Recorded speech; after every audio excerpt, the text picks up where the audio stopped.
सबैजना new year मनाउन हिँड्नु भएको छ यता। हेलो साथीहरू, ह्याप्पी न्यू इयर। अनि हजुरहरूको न्यू इयर कस्तो भयो? हाम्रो त एकदमै रमाइलो भयो। हामी चाहिँ न्यू इयर मनाउनको लागि सबैजना खोलातिर लागेका छौँ। अनि हाम्रो नानी बाबु फेरि खोलातिर जानको लागि एकदम एक्साइटेड हुनुहुन्छ। अनि एकदम रमाइ उफ्री अनि खोलातिर दौडेछन् है त। अनि उनीहरू चाहिँ खोलामा पुग्ने बित्तिकै पानीमा पौडी खेल्न गइहाले। उनीहरूले चाहिँ पौडी खेल्न सुरु गरे। अनि उहाँ चाहिँ हाम्रो मामा हुनुहुन्छ। उहाँ चाहिँ एकदम मिठो खानेकुरा पकाउने काम चाहिँ उहाँले गर्नुभयो आजको दिनमा। अनि हाम्रो भाउजू माइजू चाहिँ हाँस्दै गफर्दै बस्नुभएको छ। अनि मामाले सबै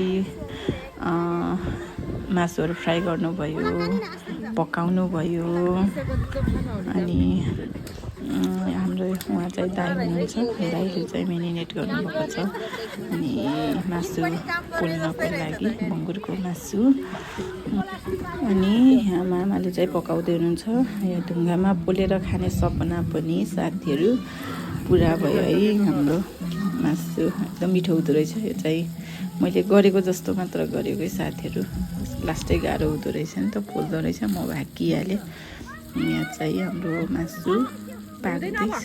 पोलेको मासु यस्तो मिठो मानेर खाइयो दिउँसोमा। मासु पोलेको मासु हाम्रो नानी बाबुहरूले पनि एकदम मिठो मानेर खाँदैछन्। मिठो मानेर खाँदैछन्। एकदम मिठो भयो भनेर खोलामा पौडी खेलेर आएको।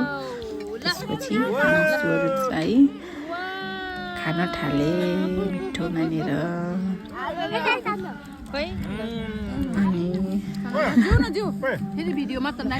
मिठो छ भन्दै छन् नानी बाबुहरूले पनि।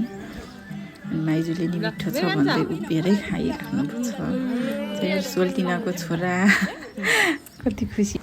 अनि तब चाहिँ हाम्रो भाउजूले चामल भिजाएर ल्याउनु भएको छ। हाम्रो खोला नजिकै थियो। पानी ल्याउन नि एकदम सजिलो भयो। अनि वास्तवमा भन्नुपर्दा चाहिँ यो मासु पकाउने अनि सबै भातहरू तयार पार्ने चाहिँ हाम्रो मामा हुनुहुन्छ। मामा नभएको भए हामी के गर्ने हुँदो हो थाहा छैन साथीहरू। अनि मामाले चाहिँ मिठो गरी पकाइदिनु भयो। हामीले नि खायौँ खुसी भएर।